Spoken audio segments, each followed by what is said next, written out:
December 7th, 1941, 7:55 a.m. 11,500 feet above the island of Oahu, territory of Hawaii. The air is thin and cold, but the cockpit of the lead fighter is tense with heat and anticipation. Below, the turquoise waters of the Pacific give way to the manicured military geometry of Pearl Harbor. For Lieutenant Commander Shigeru Itaya, commander of the First Wave's fighter escort, the moment of shock and awe has arrived. Banking his sleek pale grey Mitsubishi, a 6M2 Model 21, its canopy offering a massive, unobstructed view, Itaya guides his 27 Zeros into their firing runs. The target, the rows of grounded American fighter planes at Wheeler and Hickam Fields. This machine, the Type 0 carrier fighter Rei Shiki Kanjo Sentoiki, is more than a fighter plane.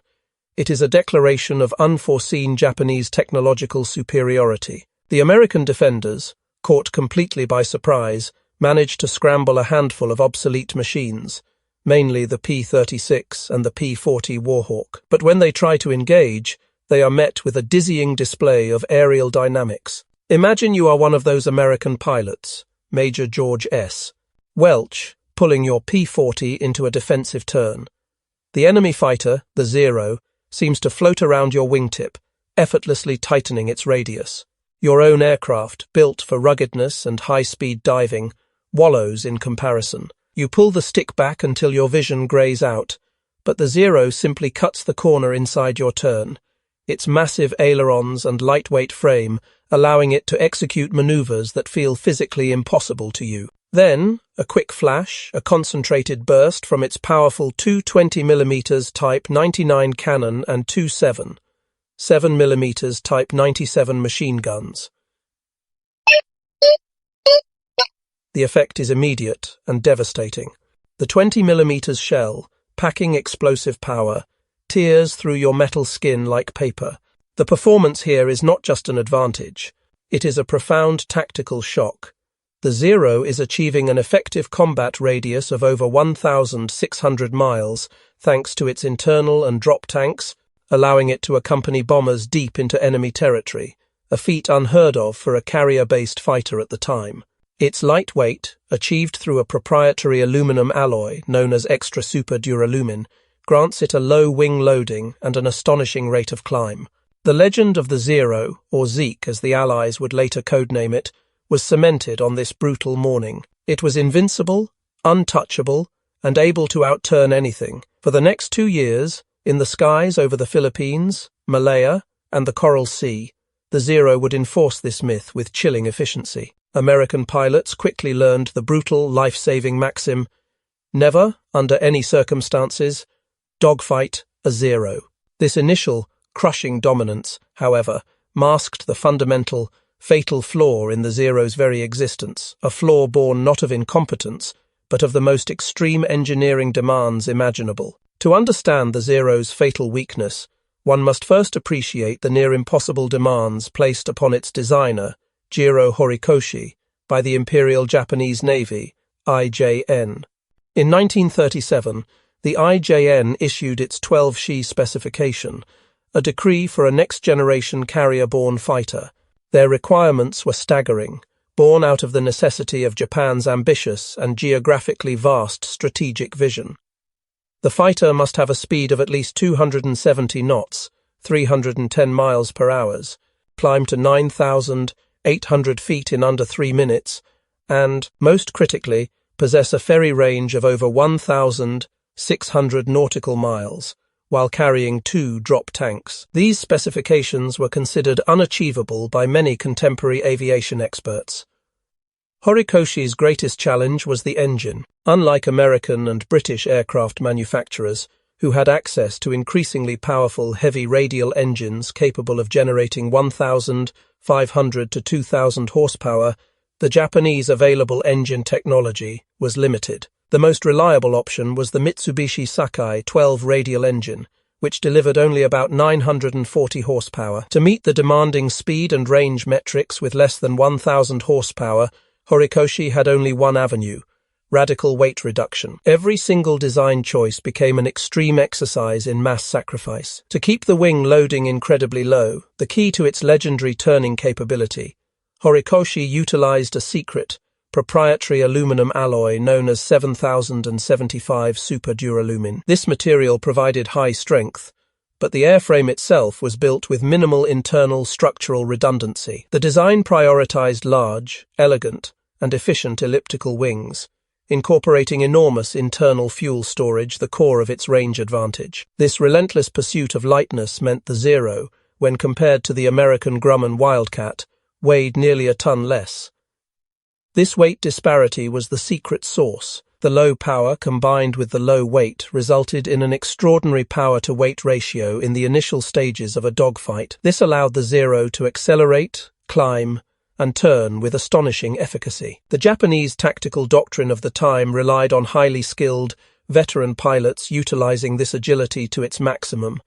They were taught to avoid enemy fire through superior maneuvering. Defense was viewed as an unnecessary burden if the pilot was skillful enough to evade the attack entirely. But this philosophy was predicated on the sustained presence of elite pilots and the tactical inability of the enemy to avoid a turning fight. By meeting the IJN's stringent range requirement, Horikoshi created a fighter that could reach virtually any point in the Pacific. However, the cost of that range and agility was the systematic omission of any feature that added significant weight, regardless of its defensive utility. It was a Faustian bargain struck on the drawing board, sacrificing long-term survivability for immediate, spectacular performance. The consequence of that bargain would soon become horribly clear, as the Americans adapted their technology and tactics to target the Zero's exposed heart. The ultimate consequence of Horikoshi's commitment to extreme lightness manifested in two critical life-or-death omissions: protection for the pilot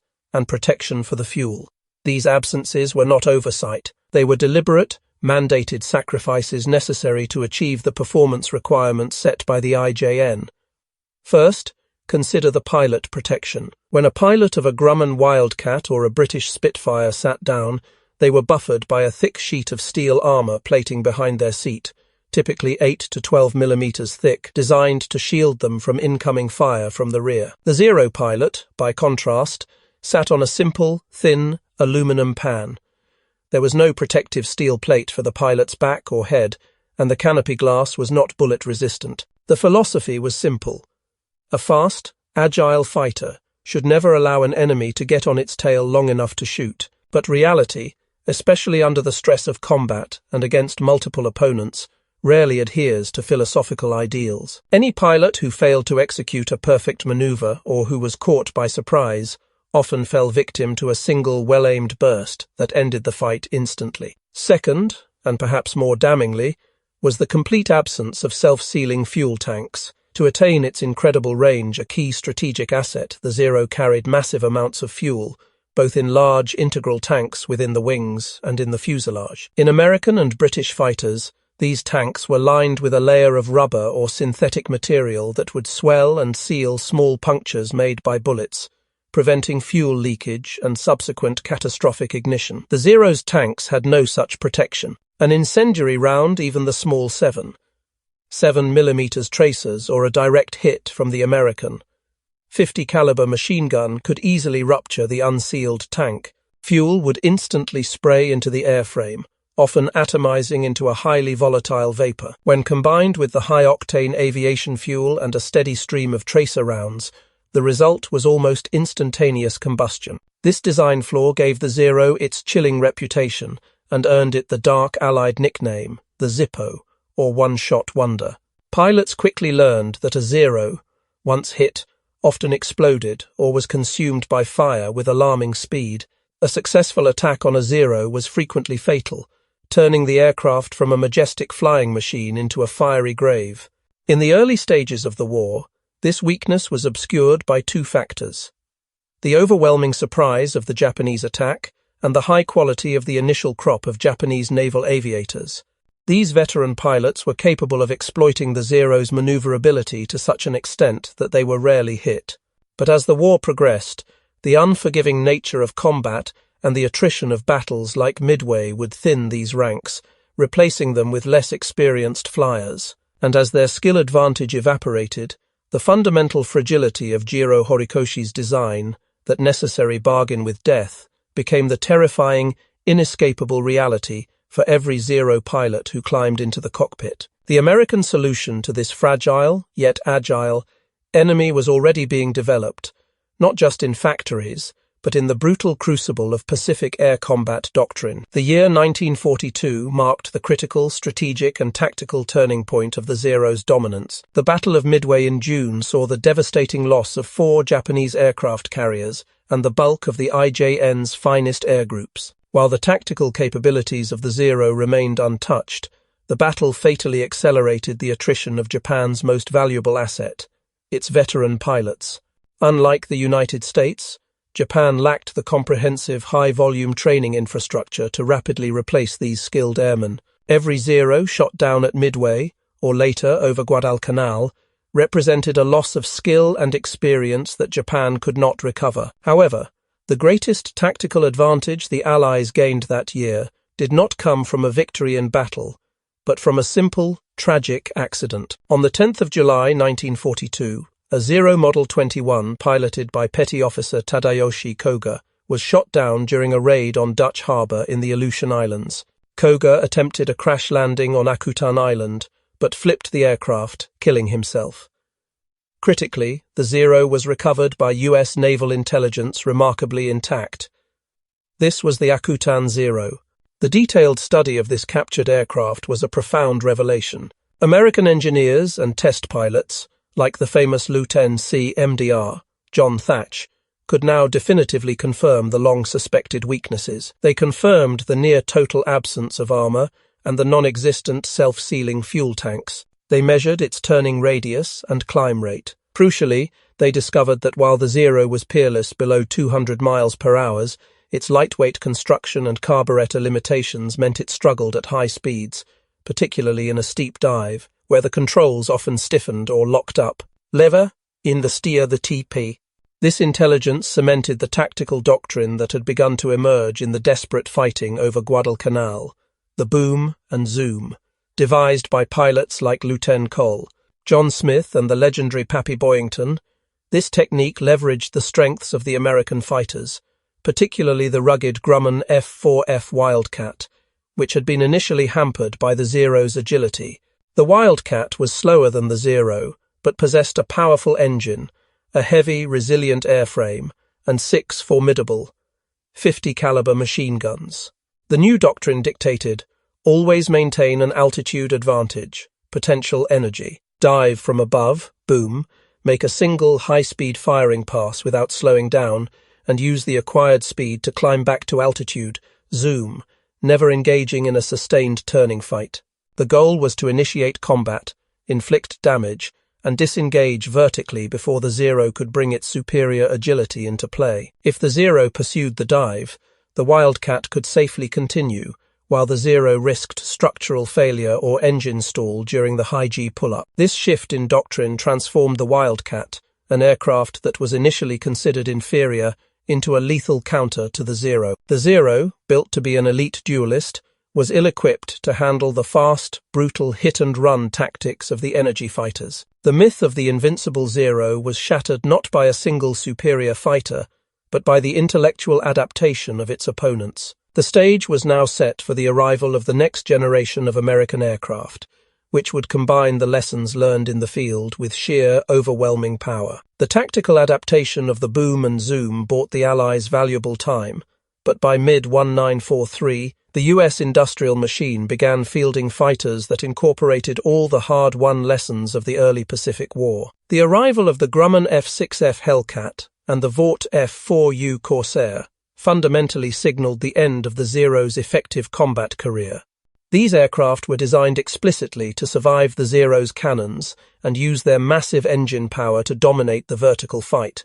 The F-6F Hellcat, first entering widespread service in late 1943, was everything the Zero was not, representing a brutalist approach to aerial combat. It was a massive, sturdy warplane, powered by the incredible 2,000 horsepower Pratt & Whitney R2800 double wasp engine, more than double the power of the Zero's Sakai. This power disparity was the ultimate equalizer. The Hellcat could easily outclimb and outrun the Zero at all altitudes. Its top speed exceeded the Zero's by over 50 miles per hour.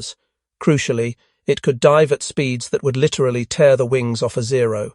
But the real, life-altering advantage lay in its defensive armor. The Hellcat was a tank in the sky. It featured nearly 100 pounds of steel armor protecting the pilot, including a bulletproof windshield and 1-inch thick steel plating for the seat. Furthermore, its fuel system incorporated true, effective, self-sealing fuel tanks that could absorb multiple hits from the Zero's smaller 7mm and even the 20mm cannon rounds without exploding.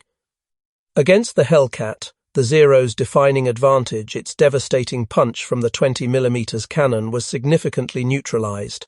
A Hellcat could absorb a burst of fire and return home, while a Zero hit by the Hellcat's concentration of 6 synchronized 50-caliber machine guns almost invariably burst into flames due to its unsealed fuel tanks. Consider a typical engagement over the Solomon Islands in late 1943. A young American pilot, Lieutenant Richard Dick Harris, flying a brand-new Hellcat, spots a flight of Zeros below him. He executes a steep, full-throttle dive, a maneuver that would instantly kill a Zero pilot who dared follow, accelerating to well over 400 miles per hour.